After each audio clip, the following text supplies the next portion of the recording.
Hey Delvers, today we're diving into one of Made in Abyss's biggest mysteries, the Sakawatari. Sure, anime watchers might remember it as that big bird from episode 2, and manga readers might remember it as that big bird from chapter 1. Yeah, chapter 1.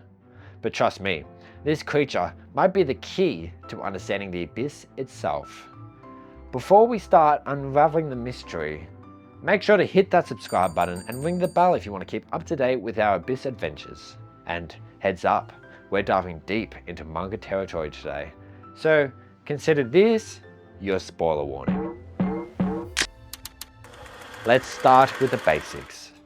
The Sakawatari is the biggest bird in the entire Abyss, and when I say large, I mean large. This is a big bird. We're talking about a creature that stretches over 50 meters from head to tail. To put that into perspective, that's longer than a junior Olympic swimming pool, about half the length of a football field, or roughly the height of a 15-story building.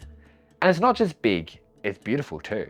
A stunning turquoise body, green back and wings, a clean white belly, deep blue feathers streaming from both its wings and rear, and these fascinating eyes covered by a black, hard membrane. And those claws? They're over 1 meter long, though hilariously enough, they're actually too big to be good at catching small prey.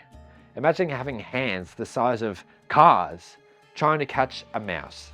Yeah, not exactly practical, but size isn't what makes the Sakawatari truly special. This bird has some absolutely incredible abilities that make it uniquely suited to life in the Abyss. First up, its invisible flying membrane. This isn't just for show, it actually lets the Sakawatari detect the force field. Think about how incredible that is. It has a built-in navigation system for the most dangerous aspects of the Abyss. Even more impressive, it's impervious to the curse of the Abyss in deeper layers. And I'm pretty sure that's including layer 7 and layer 6, where it's instant death or instant loss of life. While divers need elaborate equipment and white whistles just to survive, this bird cruises through the layers like they're nothing. Let's talk about how it moves. When the Sakawatari needs to ascend, it has this fascinating technique. First, it closes those membrane-covered eyes, then it twists its entire body to gain speed. One powerful flap of those wings, and it shoots upwards several hundred meters in a single shot. Now, you might be wondering, how does such a massive creature survive in the Abyss? We know it hunts hammerbeaks and hermit rats, though with those massive claws, it must have other prey we haven't discovered yet. Scary, right? The really fascinating thing about its habitat is the range. While most creatures in the Abyss stick to their layers, the Sakawatari travels all the way up from below the 7th layer up to the surface. Yeah, below the 7th layer. Though interestingly enough, it can't go beyond Earth. Its special adaptations to the Abyss actually limit how far it can travel outside. Think about what this means. This is a creature that can survive the pressure of the deepest known layer, navigate through the capital of the unreturned, pass through the sea of corpses. How does that happen? Who the fuck knows? And still make it all the way to the top to hunt near the surface. Speaking of amazing journeys, if you're enjoying this dive into the Abyss's mysteries, you'll love what we're baking here at the bakery.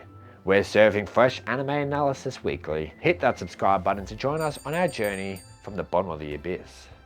Now, here's where things get really interesting. While this bird visits the surface to hunt, its actual nest is believed to be located deeper than the 7th layer. Yeah, you heard that right. Deeper than the 7th layer. This single fact has huge implications for our understanding of the Abyss. It means there's definitely more beyond what we know. There's more beyond the 7th layer, and, well, I think so. Depends if these facts are true or not. The Abyss must be survivable beyond the 7th layer. There must be passages we haven't discovered yet. We know absolutely nothing about how it breeds or raises its young. Just imagine somewhere in the unknown depths of the Abyss, there might be a whole colony of these magnificent creatures. And actually thinking about that for a moment, Habbo did discover something in the 2nd layer. I think it was the 2nd layer, I'm going from memory here. But what if that thing was a giant egg? What if that was a giant Sakawatari egg? What if it was like a breeding ground for the Sakawatari and that's where it was laying all its eggs? I would really like to know what it is Habbo discovered and if Ozen knew about it. Anyway, back to the video. The Sakawatari isn't just a creature, it's a legend. Before anyone confirmed its existence, it was known only through ancient murals and stories passed down through generations. Think about that.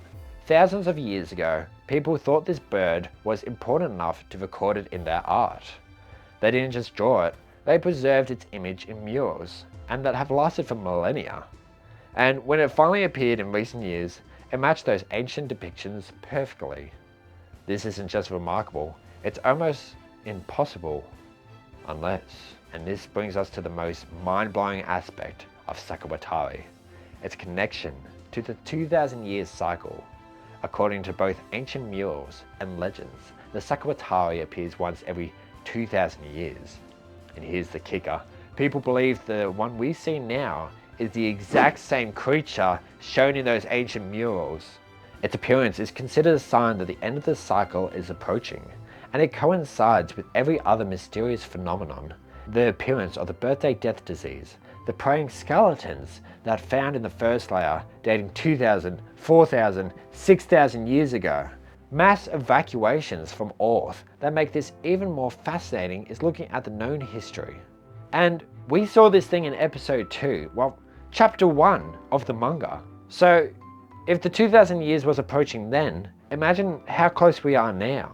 Especially considering that time goes faster the further down, time goes slower the further down you are in the abyss.